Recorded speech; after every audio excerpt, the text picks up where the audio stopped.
welcome to my new video of chapter 6 tissue of class 9th. In this video I will discuss about the permanent tissue. In the last video we have discussed about the meristematic tissue. So let's see what is permanent tissue.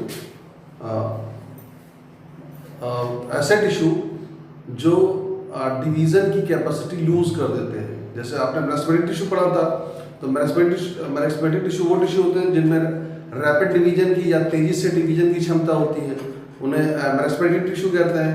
लेकिन जो permanent tissue होते हैं वो ऐसे tissue होते हैं जिनमें division capacity lose हो जाती है और वो प्लांट बॉडी में परमानेंट प्लेस, शेप और साइज को एक्वायर कर लेते हैं. और तो उसके बाद एक टॉपिक है डिफरेंशिएशन. तो process of taking permanent place, definite shape and size in the plant body by the meristematic cells is called as differentiation.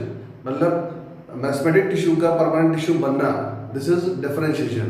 तो परमानेंट टिश्यू डेफिनेशन में लिखिए, देख लिए, the tissue which is lost the capability of division. वो tissue जिनमें division capacity lose हो जाती है या खत्म हो जाती है, and acquires a definite place, shape and size in the plant body. Shape and size in the plant body is called as permanent tissue. Permanent tissue आप समझ गए. Differentiation में क्या होता है?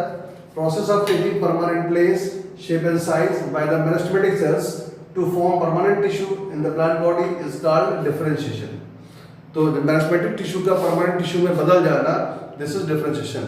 इसको आप एक डायग्राम भी तो समझ सकते हैं. जैसे आपको मेरिस्टेमेटिक टिश्यू में बताया गया था, जैसे ये डायग्राम आपने स्टडी किया था, तो ये एपिकल मेरिस्टेम है, ये शूट एपिकल मेरिस्टेम है.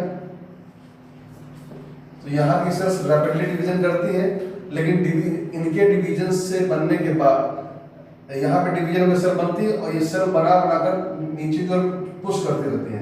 अब ये सेल अगर आके यहाँ शिफ्ट हो रही है साइड में, तो इसका मतलब ये सेल बनाएंगे, एपिडर्मिस बनाएंगे. Epidermis is the outermost layer of the plant body. और हो सकता है यहीं से सेल बनकर जो है फिर नीचे पुश हो जाए, तो हो सकता है ये प्लांट बॉडी का कॉर्टेक्स बना ले.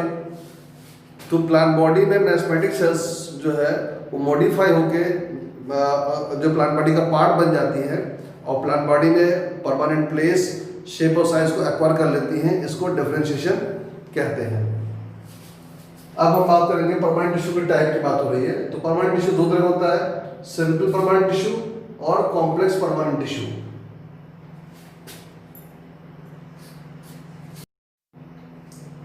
तो अब यहाँ पे हमें सिंपल परमानेंट टिश्यू देखना है. जैसे आपको बताया गया परमानेंट टिश्यू दो तरह का होता है, सिंपल और कॉम्प्लेक्स.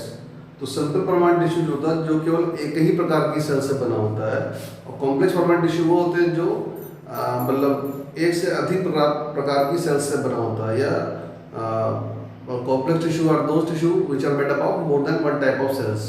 तो पहले हमें देखना सिंपल परमानेंट टिश्यू.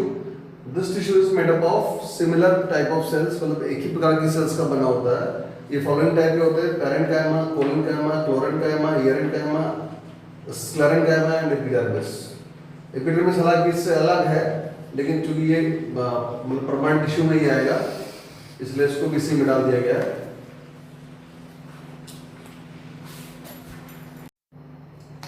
तो अब हमें पैरेन्काइमा देखना है, जो पहला सिंपल परमानेंट टिश्यू है. तो यह टिश्यू जो होता है, इसकी जो सेल वॉल होती है वो थिन होती है. सेल वॉल थिन होती है और इंटरसेलुलर स्पेस पाए जाते हैं. यहाँ पे जो डायग्राम विजिबल है वो ट्रांसवर्स सेक्शन है. टीएस का मतलब होता है ट्रांसवर्स सेक्शन. कोई भी प्लांट बॉडी जो है जब हॉरिजॉन्टली काट के उसका स्लाइड पे ऑब्जर्वेशन किया जाता है, तो जब हॉरिजॉन्टल काटेंगे तो उसे टीएस बोलेंगे. टीएस मतलब ट्रांसवर्स सेक्शन. और जब वर्टिकल काटेंगे तो उसे एलएस बोलते हैं.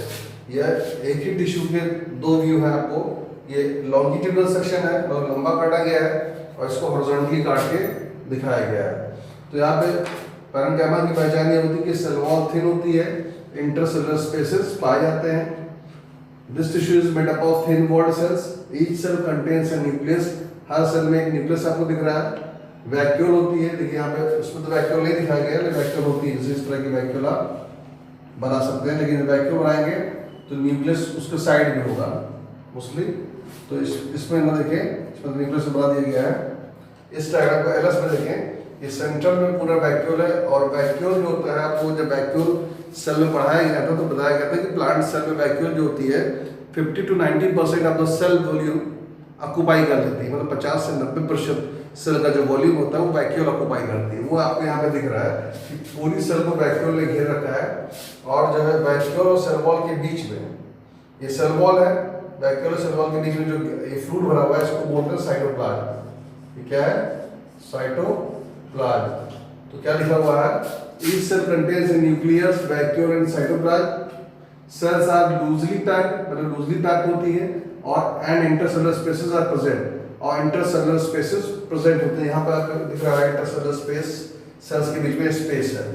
ये एलएस में दिखाया गया डायग्राम, वो टीएस में। एलएस का मतलब ट्रांसवर्स सेक्शन, और सॉरी एलएस का मतलब लॉन्गिट्यूडनल सेक्शन, और टीएस का मतलब होता है ट्रांसवर्स सेक्शन। और यहाँ पे टोनोप्लास्ट लिखा हुआ है, तो आपको पता है कि वैक्यूल की मेम्ब्रेन को टोनोप्लास्ट कहते हैं।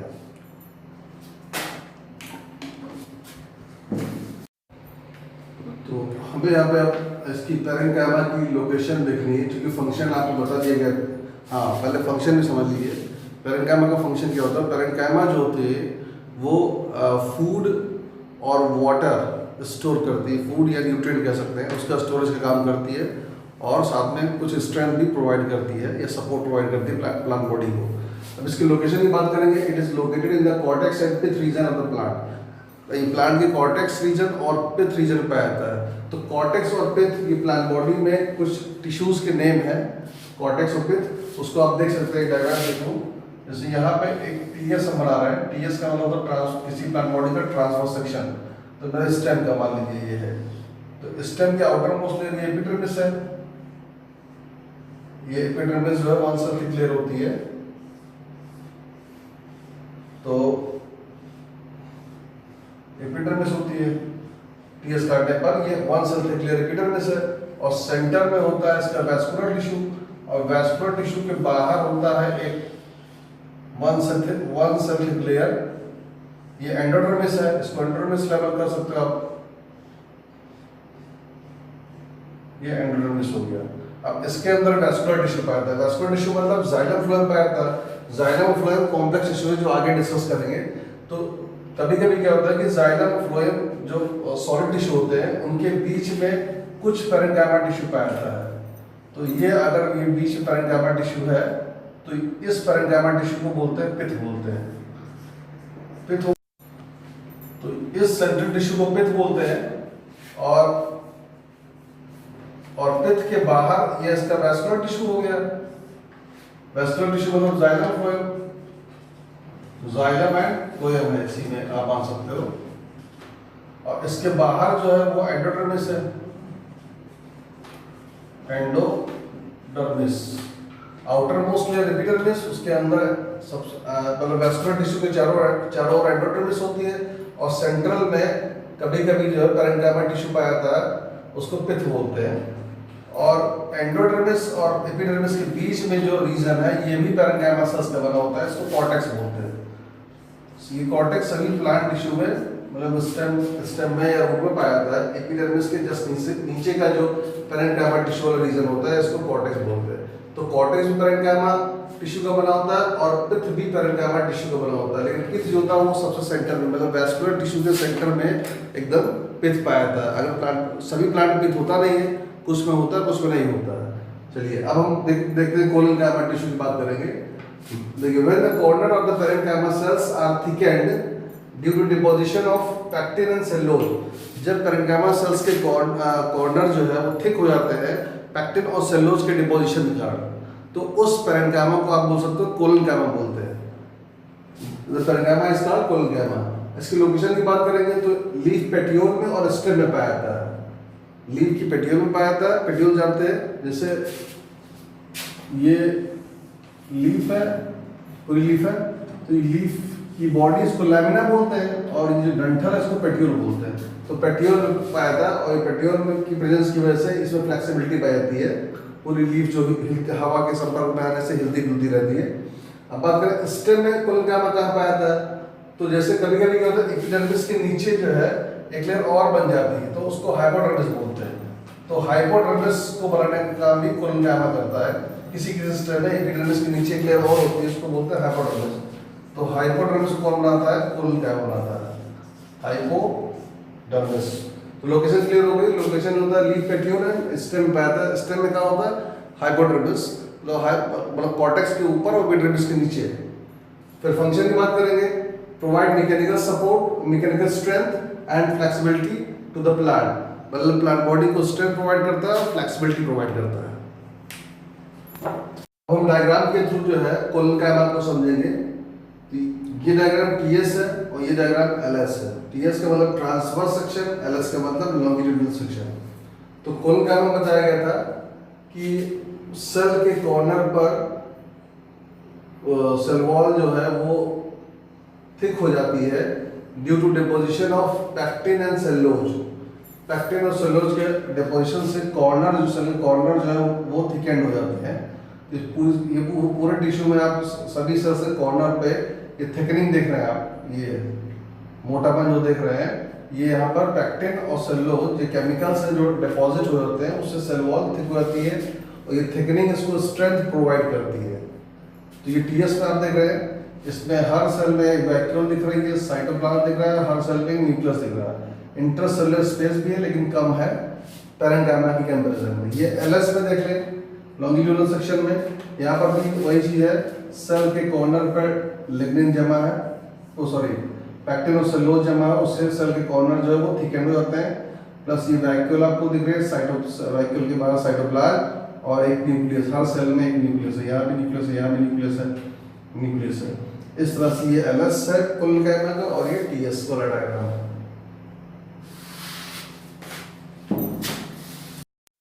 अब हम यहाँ पे जो पैरेन्काइमा जो सिंपल परमानेंट टिश्यू है उसका तीसरा टाइप देखेंगे। This is chlorenchyma. तो when parenchyma cells contain chloroplast, the parenchyma is called chlorenchyma. मतलब जब पैरेन्काइमा सेल्स में क्लोरोप्लास्ट प्रेजेंट होता है तो उसे क्लोरेनकाइमा कहते हैं। लोकेशन क्या है, ग्रीन स्टेम और लीव्स में पाए जाते हैं। जो पत्तियों का रंग हरा होता है या फिर जो है स्टेम जो वीकर स्टेम होते हैं वो, या न्यू बॉर्न स्टेम, जैसे जब सीड जर्मिनेट होता है तो जब सीडलिंग निकल के बाहर आता है तो पूरा हरा होता है, तो due to presence of chlorenchyma. और जब पैरेन्काइमा में क्लोरोप्लास्ट प्रेजेंट होता है तो उसी को क्लोरेनकाइमा कहते हैं। यहाँ पे टीएस ऑफ क्लोरेनकाइमा एक डायग्राम है आपको दिख रहा है। तो ये है पैरेन्काइमा ही, लेकिन जो है इसकी हर सेल में आपको क्लोरोप्लास्ट दिख रहा है। देखिए ये आपको क्लोरोप्लास्ट दिख रहा है, ये सेंटर में इसके न्यूक्लियस है और इसमें भी पैरेन्काइमा की तरह इंटरसेलुलर स्पेसेस प्रेजेंट है। अब हमें सिंपल परमानेंट टिश्यू का जो फोर्थ टाइप है डी एरेनकाइमा, उसको देखना है। When intercellular spaces of parenchyma are filled with air, the parenchyma is called erenchyma। कहने का मतलब है जब पैरेन्काइमा में जो इंटरसेलुलर स्पेस होते हैं उसमें हवा भरी होती है तब उस पैरेन्काइमा को हम एरेनकाइमा कहते हैं। अब एरेनकाइमा प्रेजेंट कहाँ होता है, तो इसकी लोकेशन ये मोस्टली एक्वाटिक प्लांट में पाया जाता है एरेनकाइमा, और उस एक्वाटिक प्लांट को बॉयंसी प्रोवाइड करता है जिससे कि वो आसानी से पानी में तैर सके। Aerenchyma is present in aquatic plant and provides buoyancy the plant for floating. तैरने के लिए बॉयंसी प्रोवाइड करते हैं ये टिश्यू। एग्जाम्पल एक्वाटिक प्लांट के है लोटस और ट्रैपा। ट्रैपा का मतलब सिंगाड़ा होता है।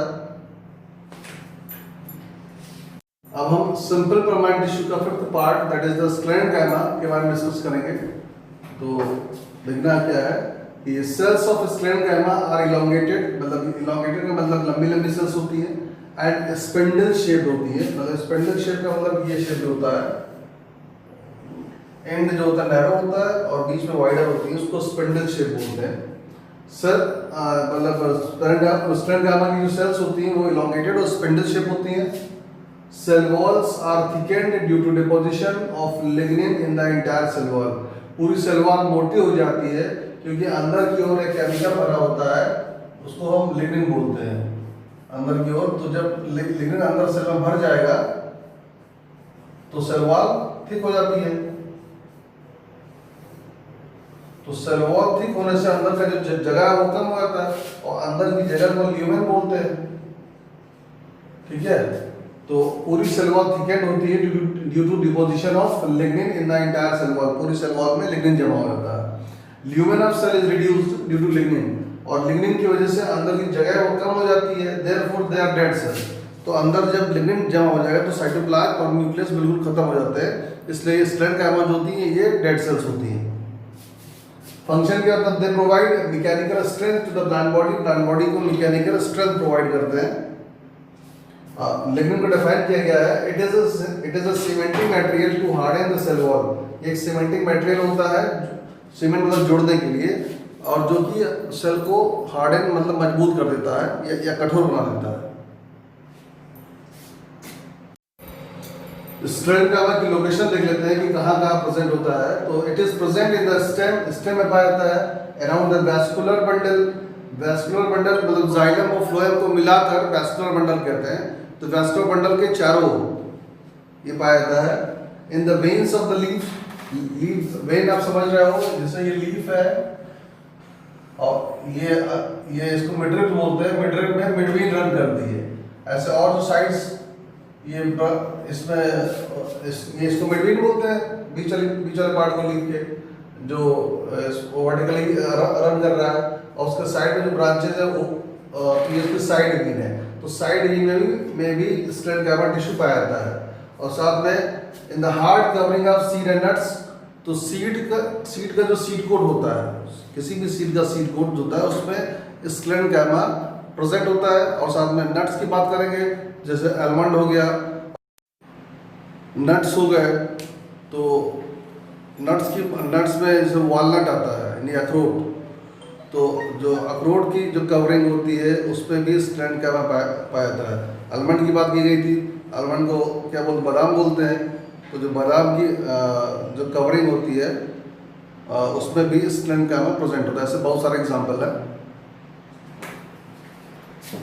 अब हम एक डायग्राम के थ्रू स्क्लेरोकाइमा को समझेंगे। तो यहाँ पे जो डायग्राम है ये टीएस ऑफ स्क्लेरोकाइमा है, और यहाँ पे आपको दिख रहा है एक लेयर सेल वॉल को रिप्रेजेंट कर रहा है और अंदर वाली जो लेयर है वो लिग्निन को रिप्रेजेंट कर रही है। तो आप देख रहे हैं पूरी सेल वॉल लिग्निफाइड है।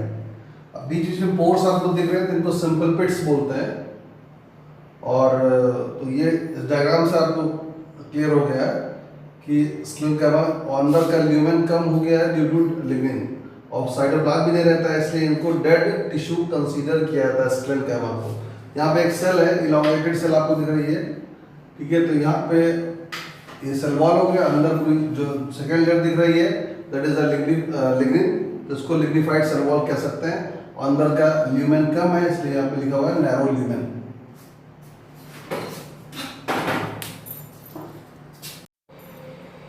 अब हमें देखना है एपिडर्मिस के बारे में। अब ये भी परमानेंट टिश्यू में आता है, सिंपल परमानेंट टिश्यू में। तो एपिडर्मिस क्या होती है? एपिडर्मिस प्लांट बॉडी में आउटर मोस्ट लेयर होती है, जो कि 1 सेल थिक लेयर होती है। It is outer most 1 cell thick layer in the plant body. Epidermis is xeric oblique desert plant, मतलब ज़ेरिक मतलब मरुस्थल या रेगिस्तान में जो प्लांट उगते हैं उनको ज़ेरिक बोलते हैं, या डेजर्ट प्लांट बोल सकते हो।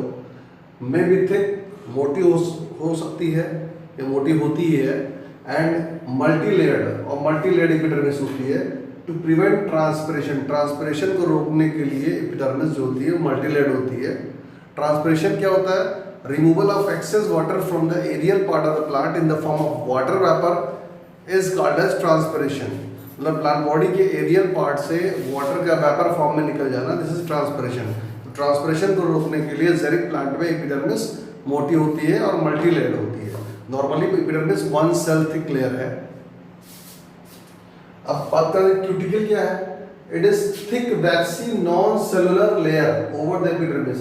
एपिडर्मिस के ऊपर एक वैक्सी कोटिंग होती है, जिससे क्यूटिकल कहते हैं। और क्यूटिकल क्यूटिन सब्सटेंस का बना होता है। क्यूटिन एक पदार्थ होता है, मैटेरियल होता है, उसका बना होता है। तो एपिडर्मिस के ऊपर एक एक्स्ट्रा कोटिंग होती है, वैक्सी लेयर होती है, उसको क्यूटिकल कहते हैं। क्यूटिकल किसका बना होता है? क्यूटिन का बना होता है, जो खुद ट्रांसपिरेशन रोकता है। अब देखना फंक्शन ऑफ क्यूटिकल क्या है। प्रिवेंट ट्रांसपिरेशन, ट्रांसपिरेशन रोकता है। प्रिवेंट फ्रॉम मैकेनिकल इंजरी, मतलब ऊपर से प्लांट बॉडी को कोई डैमेज होता है तो उससे बचाता है। और plus prevent plant body from the invasion of fungi, अगर फंजाई का अतिक्रमण होता है या फंजाई इन्फेक्शन करने लगते हैं तो उससे वो बचा लेता है। अगर क्यूटिकल ऊपर से वैक्सी लेयर है तो वो बचाता है उसको। हमें स्टोमेटा के बारे में देखना है। और स्टोमेटा जो होते हैं वो लीफ एपिडर्मिस में पाए जाते हैं। तो उसकी डेफिनेशन बनेगी, these are the tiny pores on the surface of the leaves. ये लीफ की सरफेस पे बहुत माइन्यूट पोर्स होते हैं जिनके थ्रू ट्रांसपिरेशन होता है और गैसियस एक्सचेंज होता है प्लांट्स में।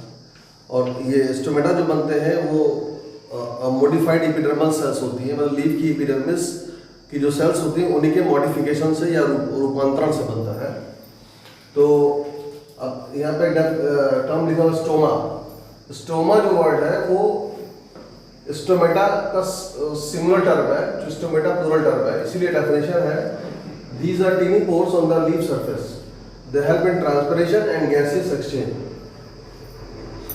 Each stoma is made up of two kidney-shaped cells called guard cell. प्रत्येक स्टोमा जो होता है दो किडनी शेप सेल का बना होता है जिसे गार्ड सेल कहते हैं, which are surrounded by subsidiary cells, मतलब गार्ड सेल के चारों ओर सब्सिडारी सेल्स होती है। Guard cell and subsidiary cells are modified epidermal cells of leaf, मतलब गार्ड सेल और सब्सिडारी सेल्स जो होती हैं वो मॉडिफाइड एपिडर्मल सेल्स होती हैं लीफ की। अब हम लीफ सरफेस पे देखेंगे। जैसे ये लीफ सरफेस है और इस पर ये गार्ड सेल आपको दिख रही है और गार्ड सेल के बीच में जो गैप है उसे स्टोमेटल ओपनिंग बोल रहे हैं। अब इसी को जब जूम करेंगे तो ये डायग्राम आपके सामने आता है। तो ये पूरा एक स्टोमा है और इसमें ये दोनों गार्ड सेल है और ये दोनों गार्ड सेल आपको दिख रहे किडनी शेप सेल है और इनके बीच में जो गैप है इसे स्टोमेटल ओपनिंग कहते हैं। हर गार्ड सेल में एक न्यूक्लियस होता सेल है तो न्यूक्लियस होगा ही, और दोनों गार्ड सेल सराउंडेड होती हैं सपोर्टिंग सेल से। इन सपोर्टिंग सेल को सब्सिडारी सेल्स कहते हैं और इन सब सेल्स में भी न्यूक्लियस है। आप देख रहे हो गार्ड सेल की इनर वॉल थिक होती है और आउटर वॉल जो होती है वो थिन होती है। तो ये सभी चाहे सब्सिडारी सेल्स हो और चाहे ये गार्ड सेल हो, ये दोनों तरह की सेल जो होती है वो मॉडिफाइड एपिडर्मल सेल्स होती है। मतलब लीफ की सरफेस पे जो आउटर मोस्ट लेयर होती है दैट इज एपिडर्मिस, और एपिडर्मल सेल्स के मॉडिफिकेशन से स्टोमेटा बनता है। स्टोमेटा का फंक्शन क्या होता है? स्टोमेटा जो होता है वो ट्रांसपिरेशन में हेल्प करता है और गैसियस एक्सचेंज में हेल्प करता है। ट्रांसपिरेशन क्या होता है? Removal of excess water from the aerial part of the plant in the form of water vapour, मतलब प्लांट के एरियल पार्ट से वाटर वेपर फॉर्म में निकल जाता है, इसी को ट्रांसपिरेशन बोलते हैं। तो एरियल पार्ट की जो बात करी गई है तो मतलब सॉइल से ऊपर जो प्लांट का पार्ट होता है वहां से वाटर वेपर फॉर्म में निकलता है, तो मोस्टली स्टोमेटा से निकलता है। तो स्टोमेटा लीफ सरफेस पे प्रेजेंट होता है और जो है जो थिक स्टेम होते हैं उसमें बार्क होती है। बार्क मतलब पेड़ की छाल जो होती है और उस छाल में बहुत फाइन पोर्स होते हैं, उनको लेंटिसल बोलते हैं और लेंटिसल से भी ट्रांसपिरेशन होता है तो बहुत कम होता है। स्टोमेटा एक बार देख लेते हैं फिर से।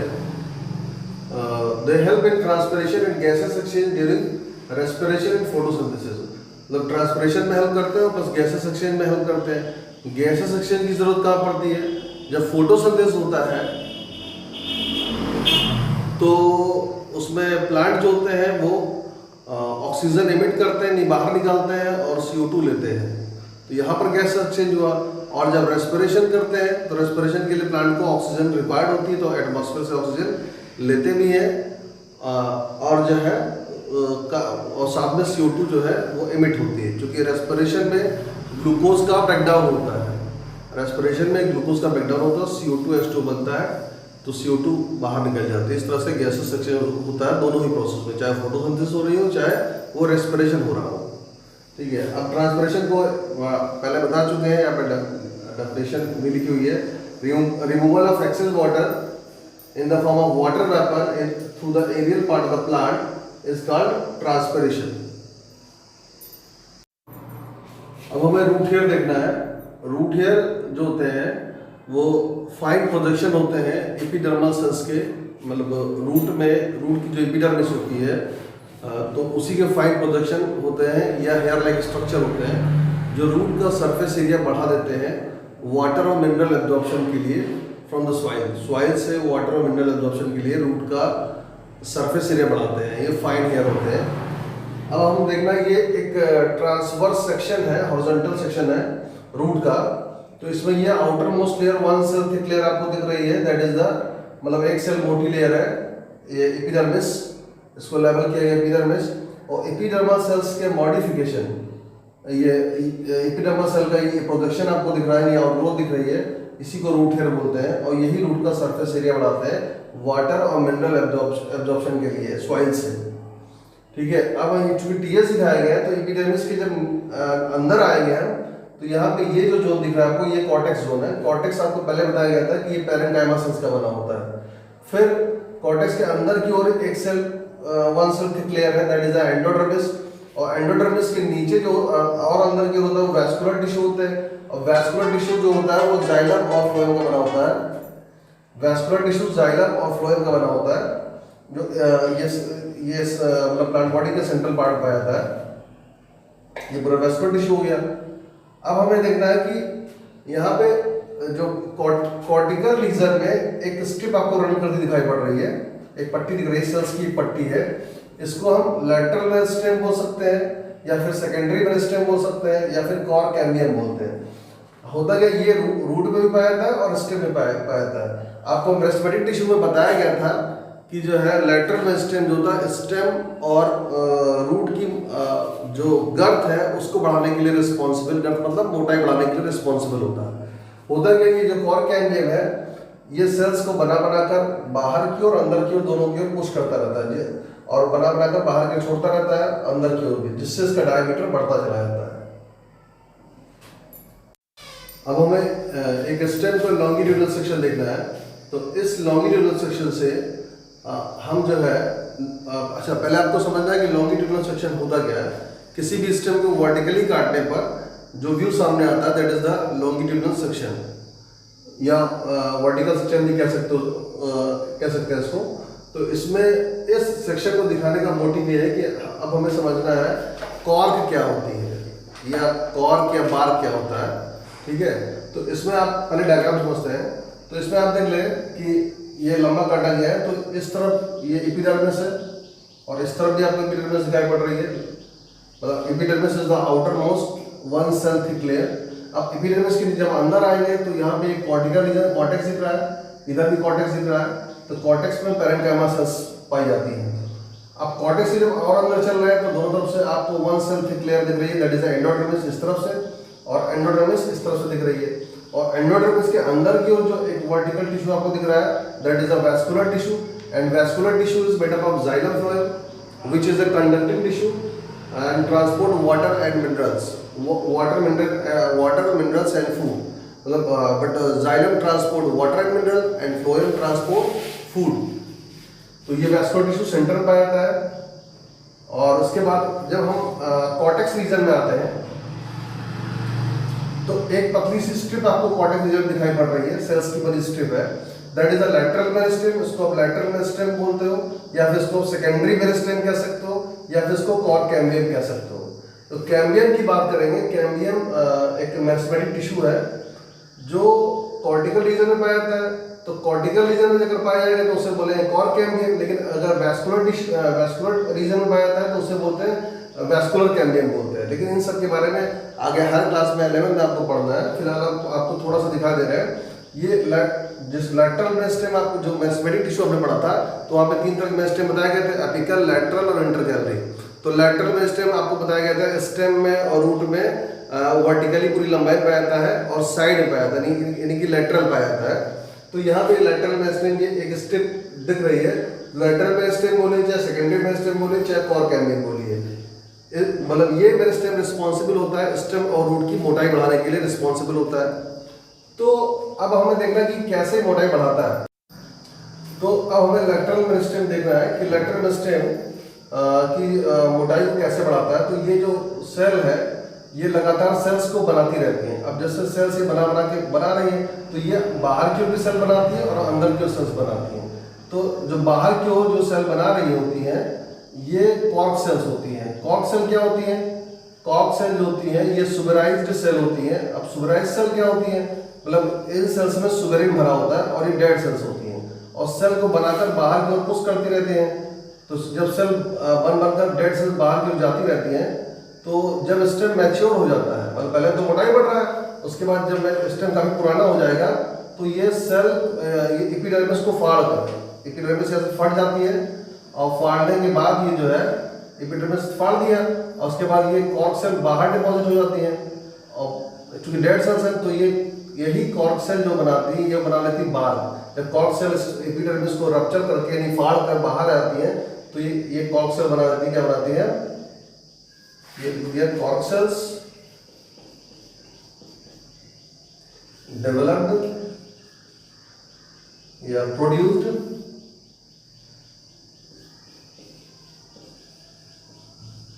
बाय कॉर्क कैम्बियम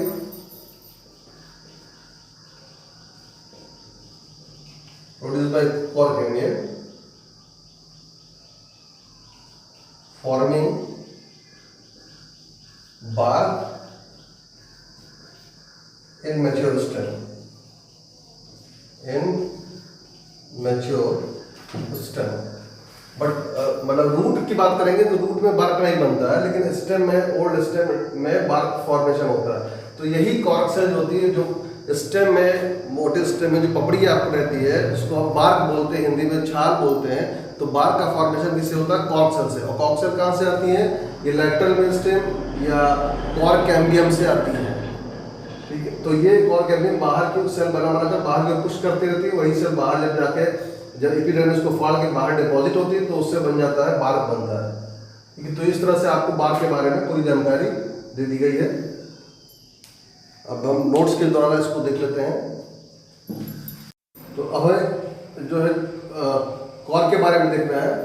अभी इसके पहले जो डायग्राम दिखाया गया था, तो डायग्राम में भी कॉर्क का डायग्राम दिखाया गया था आपको कि कॉर्क कैसे बनता है। अब यहाँ पे डेफिनेशन देख लें। It is multilayered structure of dead cells.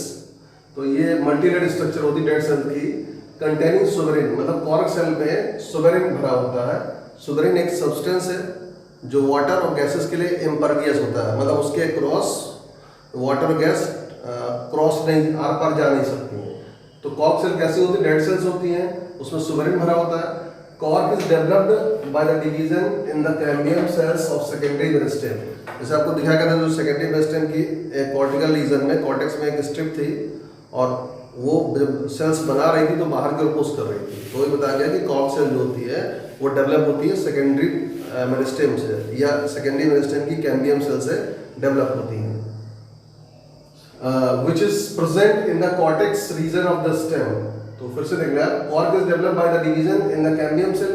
Cork cell का डेवलपमेंट कैम्बियम सेल में के डिवीजन से होता है of secondary meristem. Secondary meristem के कैम्बियम सेल के डिवीजन से होता है कॉर्क सेल का development, which is present in the cortex region of the stem, जो स्टेम के कॉर्टेक्स रीजन में पाया जाता है इन the form of a strip, एक पट्टी के रूप में पाया जाता है। As the stem grows, जैसे स्टेम बढ़ता है, cork cells come out of the stem. Cork cell stem से बाहर आ जाती है by rupturing the epidermis, epidermis को फाड़ के, एंड डेवलप बार्क। और वही कॉर्क सेल जब एपिडर्मिस को फाड़ के बाहर आती है तो फिर बार्क बना लेती है। बार्क मतलब छाल। ठीक है, और ये जो होता है मतलब बार्क जो होता है वो स्टेम को मतलब एक प्रोडक्टिव टिश्यू है और जो कि स्टेम को बचाता है, इन्फेक्शन से बचा देता है और इसके क्रॉस जो है गैसेस का, वाटर का मूवमेंट नहीं हो पाता। सुबेरिन का डिफाइन किया गया है, it is a substance which is impervious to water and gases. मतलब ये वाटर गैस के लिए इम्परवियस, इम्परवियस का मतलब इसके क्रॉस मूवमेंट नहीं होता गैसेस का और वाटर का। और हमें बार्क के बारे में देखना है। अभी डायग्राम में आपको बार्क के बारे में बताया गया था, इसको डिफाइन कर लेते हैं। It is dead and productive tissue in the older trees.